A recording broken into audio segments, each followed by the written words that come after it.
లక్ష్మీం క్షీరసముద్రరాజతనయాం శ్రీరంగధామేశ్వరీం దాసీభూతసమస్తదేవవనితాం లోకైకదీపాంకురాం శ్రీమన్మందకటాక్షలబ్ధవివత్ బ్రహ్మేంద్రగంగాధరాం త్వాం త్రైలోక్యకుటుంబినీం సరసిజాం వందే ముకుందప్రియాం శుద్ధలక్ష్మీర్మోక్షలక్ష్మీర్జయలక్ష్మీ సరస్వతి శ్రీర్లక్ష్మీ వరలక్ష్మీశ్చ మమ ప్రసన్నా వరాం కుశౌపాసమభీతిముద్రాం కరైర్వహంతిం కమలాసనస్థాం బాలార్కకోటి ప్రతిభాం త్రినేత్రాం భజేహమంబాం జగదీశ్వరీం త్వాం సర్వమంగళమాంగళ్యే శివే సర్వార్థసాధకే శరణ్యే త్రయంబకే గౌరీ నారాయణి నమోస్తుతే.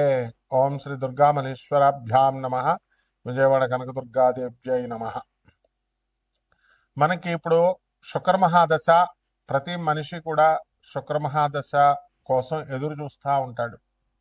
శుక్రమహాదశలోనే మనకి అక్రమార్జితమైనటువంటి ధన సంపాదన వస్తుంది అని శాస్త్రం చెప్తోంది. అయితే మనకు శుక్రుడు ఉన్నటువంటి పరిస్థితులను బట్టి ఈ యొక్క శుక్రమహాదశ అనేటటువంటిది అక్రమార్జితమా న్యాయార్జితమైనటువంటి ధనాన్ని ఇస్తుందా అన్నది చెప్పబడుతుంది అన్నమాట. అలాగే ఇప్పుడు ప్రస్తుతము డిసెంబర్ 5, 2025 సంవత్సరం నుంచి ఫిబ్రవరి 1వ తేదీ 2026 సంవత్సరం వరకు కూడా శుక్ర మోఢమి జరుగుతోంది. అంటే మనకి ధనాన్ని ఇచ్చేది, భార్యనిచ్చేది, స్థలాలనిచ్చేది, ఇల్లుల్నిచ్చేది, సుఖ సంతోషాలనిచ్చేటటువంటి ఆ శుక్రుడే బలహీనుడైపోయాడు, అస్తంగత్వగతుడయ్యాడు. అంటే రవితో యూనియన్, రవితో కలిశాడు. కలవడం వల్ల ఏమవుతుందంటే ఈ రవి పెద్ద గ్రహం, చాలా బ్రైటర్ గ్రహం, చాలా లైట్ ఎక్కువ కదండి మనకి. ఈ శుక్రుడేమో కొంచెం కాంతి తక్కువ ఉన్నటువంటి గ్రహం.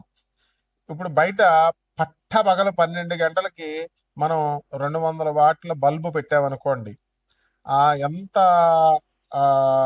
వెలిగిస్తున్న 200 వాట్లు ఆ పగలు అసలు ఏం కనబడదు.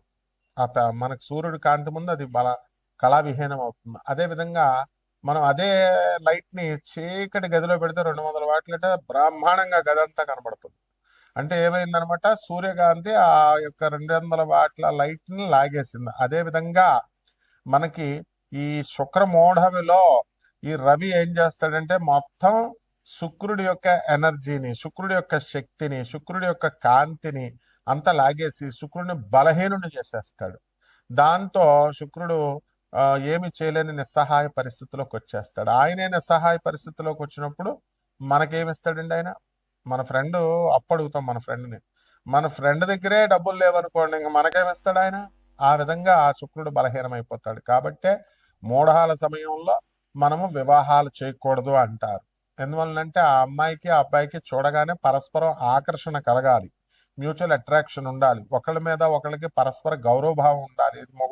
వీడు మొగుడు, నాకు నేను రెస్పెక్ట్ ఇవ్వాలి, గౌరవాన్ని ఇవ్వాలని ఉండాలి. అంతేగాని ఏంట్రా అంటే ఏంటి నువ్వు చెప్పేది నాకు అంటే ఆకర్షణ లేనట్టు అనమాట. అలాగే మ్యూచువల్ రెస్పెక్ట్, మ్యూచువల్ కాన్ఫిడెన్స్.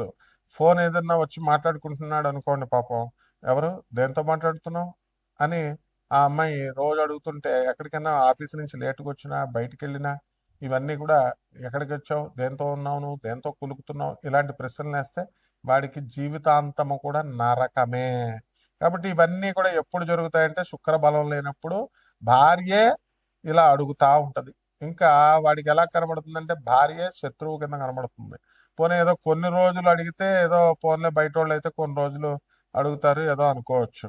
ప్రతిరోజు, ప్రతి సంవత్సరము, ప్రతి నెల ఇంకా అలా జీవితాంతం ఎత్తుపొడుపు మాటలతో వీడు భరించలేక విడాకులకు వెళ్ళిపోతారనమాట, భార్య అయినా భర్త అయినా. ఇదే శుక్రుడు వీక్గా ఉంటే. కాబట్టే మనం ఏం చేయాలంటే కక్కుర్తి పడకుండా మనము ఈ యొక్క పెళ్ళిళ్ళు చేసేటప్పుడు ఈ శుక్రమూఢంలో మనం పెళ్ళిళ్ళు చేయొచ్చా, చేయకూడదా, పెళ్లి చూపులకు వెళ్ళొచ్చా, వెళ్ళకూడదా, అసలు జాతకం ఎలా ఉంది, అసలు ఆ పెళ్లి కొడుకు శుక్రగ్రహం ఎలా ఉంది, ఆ యొక్క పెళ్లి కూతురు శుక్రగ్రహం ఎలా ఉంది, ఇవన్నీ కూడా మనం చూసుకోవాలి. ఒక జ్యోతిష పండితుడిని అడగాలి. అది కూడా జ్యోతిష పండితులు మంచి విద్యావంతులై ఉండాలి, గురు పరంపరలో రావాలి. అప్పుడే మనకి కరెక్ట్గా మనకు చెప్పగలుగుతారు. ఇప్పుడు అందువలన ఇప్పుడు యూట్యూబ్లో వచ్చే వాళ్ళంతా కూడా ఎవ్వరు కూడా అంత శాస్త్ర పండితులు లేరు. కాబట్టి ఎట్టి పరిస్థితుల్లో కూడా కమర్షియల్ ప్రతి ఒక్కళ్ళకి తెలిసిందే మీ అందరికీ కూడా. అందువలన మనకి జ్యోతిష్యం అడగాలంటేనే భయపడేటటువంటి విధానంలో మన భక్తులందరూ కూడా ప్రేక్షకులందరూ ఉండడం, ప్రజలు ఉండడం జరుగుతోంది. కాబట్టి మనం మరి ఏం చేస్తారు, మీరు కూడా డబ్బులు ఇవ్వరు కదమ్మా. అడగ ఊరికనే జ్యోతిష్యం ఒకటి, తర్వాత ఈ యొక్క సంగీతం ఒకటి, ఇవన్నీ కళలన్నీ ఫ్రీగా చెప్పాలని అనుకుంటారు. అసలు గురువుగారి దగ్గర ఫ్రీగా చెప్పించుకోకూడదు, పంతులు గారి దగ్గర ఫ్రీగా చెప్పించుకోకూడదు అనే విషయం మర్చిపోయారు. కాబట్టి వీటి వల్ల శాస్త్రానికి చెడ్డ పేరు. అందువలన ఇది కూడా శుక్రదోషమే. అంటే గురువు పట్ల నమ్మకం విపరీతంగా ఉండాలి. అందువల్లనే మోడర్న్ సైన్స్ని, నాసా లైవ్ రిపోర్ట్స్ని బట్టి మనం చూసి జాతకాలు చెప్తాము. అలాగే ప్రాచీన జ్యోతిష శాస్త్ర మా గురుదేవుల యొక్క పరంపర నుంచి మధుర కృష్ణమూర్తి శాస్త్రి గారు, మా గురువు గారులు అందరూ కూడా, మరి సూర్యశ్రీ సిద్ధాంతి గారు పాలకొల్లు, అలాగే మనకి సుసర్ల దుర్గా ప్రసాద్ గారు రాజమండ్రి, ఇలా మంచి గురువులు ఉండేవారు. చల్లా రామగణపతి శాస్త్రి గారు రాజమండ్రి, చల్లా గణపతి శాస్త్రి గారు అన్నదమ్ములు ఇద్దరు కూడా రాజమండ్రి, వీళ్ళంతా కూడా. ఒక సూర్యశ్రీ సిద్ధాంతి గారు మాత్రం పాలకొల్లు. ఇలా రేలంగి గారు, నేమాని గారు, వీళ్ళంతా మహానుభావులు ఉండేవారు. పెద్ద తరం అదంతా వెళ్ళిపోయింది. ఇప్పుడు ఆ పరంపరలో మనకి మోహన్ పబ్లికేషన్స్కి వచ్చి వీళ్ళంతా కూడా పుస్తకాలు కొనడం, వెళ్ళడం, గొల్లపూడికి, రాజమండ్రిలో మాకు ఆ యొక్క సాహచర్యం దొరికింది.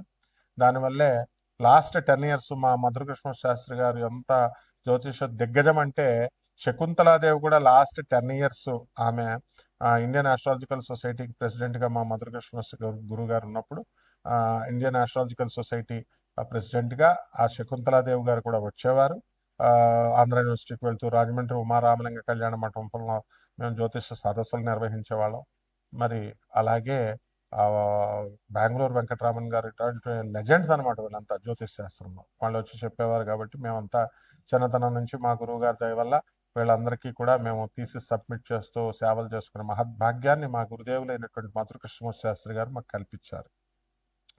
కాబట్టి వారి యొక్క మా మధుర కృష్ణమూర్తి శాస్త్రి గారు ఎవరండి, ఆ తరం వాళ్ళు ఎవరు కూడా కమర్షియల్గా ఉండేవారు కాదు. కాబట్టి మనం అదే పరంపరను కొనసాగించాలి. కాబట్టి నాన్ కమర్షియల్ ఆస్పెక్ట్తో మనం జ్యోతిష్యంలో ఎవరికైతే కావాలనుకుంటున్నారో సందేహాలు, అటువంటి వాళ్ళందరూ కూడా వాళ్ళ యొక్క పూర్తి జాతకాన్ని మన ద్వారా తెలుసుకోవచ్చు. అంటే కంప్లీట్గా వాళ్ళ డేట్ ఆఫ్ బర్త్ అవి ఇవ్వాలి, ఇచ్చి వాట్సాప్ చేయండి. నాకు ఫోన్ చేస్తే మేము బయట ఉంటాము, ఎత్తలేము. సో అమెరికా మన ఆఫీసు. డబ్బుల కోసం ఏం భయపడద్దు, డబ్బులు కాదు. మనకు కావాల్సింది ఏంటంటే జగద్గురువులైనటువంటి స్వామి వివేకానంద, రామకృష్ణ పరమహంస, ప్రభాత్ రంజన్ సర్కార్, ఆనందమూర్తి గారు, రమణ మహర్షి, ఇటువంటి మహర్షుల దగ్గరికి మిమ్మల్ని నేను ఒక పోస్ట్ మ్యాన్ లాగా మిమ్మల్ని డ్రైవ్ చేస్తూ తీసుకెళ్లడమే మేము జ్యోతిష్యం చెప్పడంలో ఉద్దేశం. కాబట్టి నేను ఒక ప్రొఫెసర్గా మరి ఈ యొక్క ఆనంద మార్గాకి ఆశ్రమానికి 200 దేశాల్లో మా యొక్క బ్రాంచీలు ఉన్నాయి. 300 బ్రాంచీలు ఇండియాలో ఉన్నాయి. అనాథ పిల్లల్ని మేము పోషిస్తాము. అలాగే స్కూల్లో చాలా తక్కువ ఖర్చుతో మేము మా స్వామీజీలు అందరూ కూడా 10,000 మంది స్వామీజీలు అందరూ కూడా చూసుకోండి. ఆనంద మార్గ ఆశ్రమం అని గూగుల్ చేయండి, యూట్యూబ్లో చూడండి, అన్నీ ఉంటాయి. అంత ఇంటర్నేషనల్ సొసైటీ అది. కాబట్టి మీరంతా కూడా కక్కుర్తి పడద్దు ఈ శుక్రగ్రహం గురించి తెలుసుకోవడానికి. ఆ శుక్రగ్రహం యొక్క ఫలితాల గురించి, మీకు ఇచ్చేటటువంటి ప్రతికూల ఫలితాల, ఇవన్నీ కూడా మనం తెలుసుకుందాం. కాబట్టి మన ఛానల్కి చక్కగా సబ్స్క్రైబ్ చేయండి, లైక్ చేసుకోండి. మరి మా చక్కగా మీరందరూ కూడా మరి మౌర్య, మరి దత్తు, ఇలాగా మా వేణు, వీళ్ళంతా కూడా ఏదో వాళ్ళ తోచిన రీతిలో మీకు సేవలు చేస్తున్నారు. కాబట్టి ఉపయోగించుకోండి. మిగతా జ్యోతిష్కుల సంగతి నాకు తెలియదు, కానీ మనమైతే నాన్ కమర్షియల్ కాబట్టి జాగ్రత్తగా చూసుకోండి. ఇక శుక్రగ్రహం ఏ విధంగా 12 రాశుల వారికి, ద్వాదశ రాశుల వారికి అందరికీ కూడా ఏ ఏ రాశుల వారికి ఎలా చేస్తుంది అన్నది విడివిడిగా మనం ఒక్కొక్క రాశిని మనం చూసి తెలుసుకుందాం. మీనరాశి, ఈ మీనరాశి వారికి అందరికీ కూడా ఏలినాటి శని జరుగుతుంది. కాబట్టే హీరో శివాజీకి ఏమైందండి, అందులో శుక్రమూఢమి 2 ఫిబ్రవరి 1, 2026 సంవత్సరం వరకు ఉంది. కాబట్టి స్త్రీలతో గొడవ, లేదా డైరెక్ట్గా ఫైట్ కాకపోయినా మంచి చెప్పైనా సరే ఆడవాళ్ళ వల్ల అబాస్పాలు అవ్వడం, ఇది ఏలినాటి శని ప్రభావం. కాబట్టి మీనరాశి వాళ్ళు ఎవరో కూడా ఆడవాళ్ళతో మాట్లాడకూడదు, ఆడవాళ్ళతో కాస్త లిమిటేషన్స్లో ఉండడం అనేటటువంటిది చాలా మంచిది. అలాగే బట్టల వ్యాపారం ఎవరైతే చేస్తున్నారో అటువంటి వాళ్ళు, ఆడవాళ్ళు అడిగారు కదా అని ఉద్ధరికి అంటే ఫ్రీగా ఆ, ఇచ్చేయడం ఇవన్నిటి వల్ల మరి ఫ్యా ఈ యొక్క షాపులే లేచిపోవడానికి అవకాశాలు ఉంటాయి కాబట్టి అరువులు ఎవరు ఇవ్వకుండా జాగ్రత్తగా చూసుకోండి. ఇక ఆదాయాల దగ్గరికి వచ్చేసరికి మనకి ఈ యొక్క మీనరాశి వారికి ఆదాయాల విషయంలో ఏం పర్వాలేదు. ఆదాయాలు పెరుగుతాయి, ఖర్చులు కూడా అధికంగా పెరుగుతాయి. బంధువులు స్నేహితులు వీళ్ళందరూ కూడా ధూమ్ధామ్గా ఎంజాయ్ చేయడం అనేటటువంటిది ఉంటుంది. నూతన సంవత్సరంలో చక్కగా మీరంతా కూడా పందాలు, కార్ రేసులు, హార్స్ రేసులు, జంతు పందాలు ఇలాంటివన్నీ కూడా ఉంటాయి. కాబట్టి జనవరి నెలలో ఇది కామన్.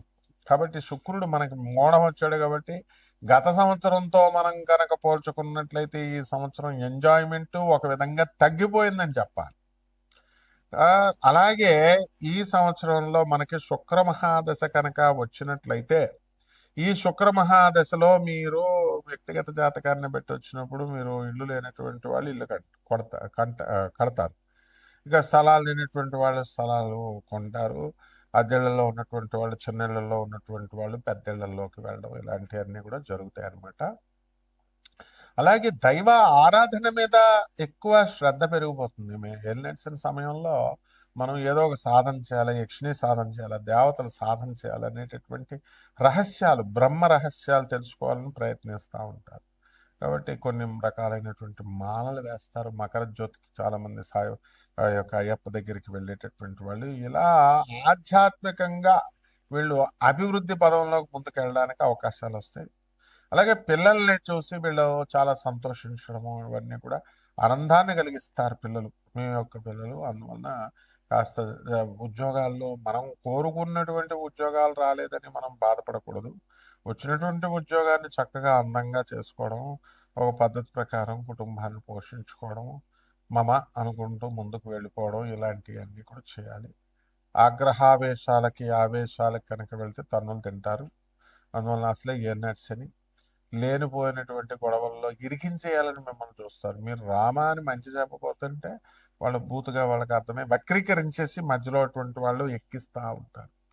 కాబట్టి ఇటువంటి వాళ్ళందరి విషయంలో కొంచెం మనం జాగ్రత్తగా ఉండాల్సినటువంటి అవసరం ఉంది. కూరగాయల వ్యాపారం అలాగే వ్యవసాయం చేసేటటువంటి వాళ్ళకి మంచి కమిషన్ ఏజెంట్స్ మంచి లాభాలు వస్తాయి. ఎయిర్ ఫోర్స్ రంగంలో ఉన్నటువంటి వాళ్ళందరికీ కూడా చక్కగా లాంగ్ లీవ్ ఇవన్నీ దొరుకుతాయి. ఇక పరిహారాల దగ్గరికి వచ్చేసరికి ఏలినాటి శని కాబట్టి మనము శని జపం చేసుకోండి, శని స్తోత్రాలు చదవండి, శనికి కిలోంపావు నల్ల నువ్వులు నల్లని వస్త్రాలని ఇచ్చి పేద బ్రాహ్మణులకి శనివారం నాడు ఉదయం 8 గంటలకు దానం చేసుకోండి. అలాగే దశ మహావిద్యల్లో ఒకటైనటువంటి మహాకాళి అమ్మవారి యొక్క హోమాన్ని మీ ఇళ్లలో జరిపించుకోవడం, అలాగే మహాకాళి మంత్ర అనుష్ఠానము జపం చేసుకోవడం చాలా మంచిది. అలాగే రావి చెట్టు కానీ జమ్మి చెట్టు కానీ ప్రదక్షిణలు చేసుకుంటూ దానికి నీళ్లు పోయాలి. అలాగే ఈ యొక్క అమ్మవారికి బెజవాడ కనకదుర్గమ్మ తల్లికి చక్కగా కుంకుమార్చన చేసుకోవడము, ఆ తల్లి మరి ఆ పాయసాన్నాన్ని పెట్టి నివేదన చేసి జీడిపప్పు కూరతో అమ్మవారికి చక్కగా నివేదన చేయడం బ్రహ్మాండంగా ఉంటుంది. శుభమస్తు.